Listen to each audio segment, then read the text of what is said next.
Nu e nici pe departe un sat turistic. Este o localitate obișnuită cu mulți oameni frumoși care este într-o continuă dezvoltare. Satul Capaclia din raionul Cantemir are mulți prieteni peste hotarele țării, iar unul dintre cei mai vechi este România. Primele relații cred că au fost începând cu anul 2013, când am avut prima înfrățire cu comuna Cumpăna, județul Constanța, cu doamna Mariana Gâju, soră, cum o numesc eu deja din 2013. Primul element de înfrățire, noi chiar l-am semnat, țin minte și data exact, a fost pe data de 31 august 2013, de fapt o dată semnificativă pentru noi românii din Basarabia.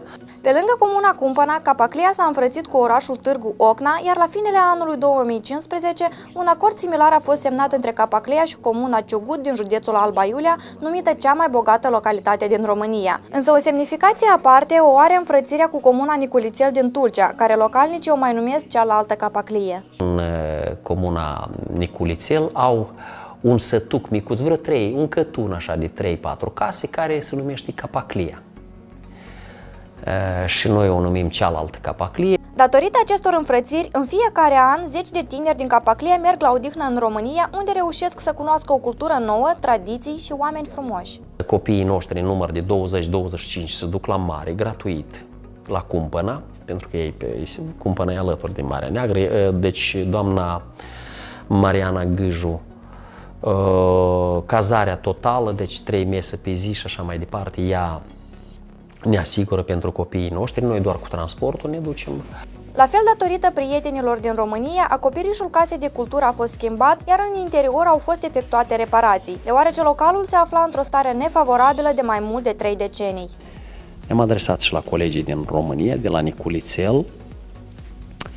Ei ne-au dat scaunele care le vedeți în urmă și podeau aici jumătate de aici ce a fost făcut din banii lor, din banii investiți de către colegii din România. Bine, aici pe scenă mai sunt care și colegii din Franța au investit și investițiile noastre locale, din bugetul local.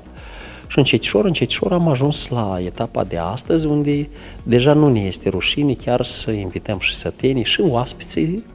Localnicii vor primi o doză de cultură prin muzeul ce va fi deschis în primăvara anului viitor în centrul satului, cu scopul de a promova și valorifica elementele neamului.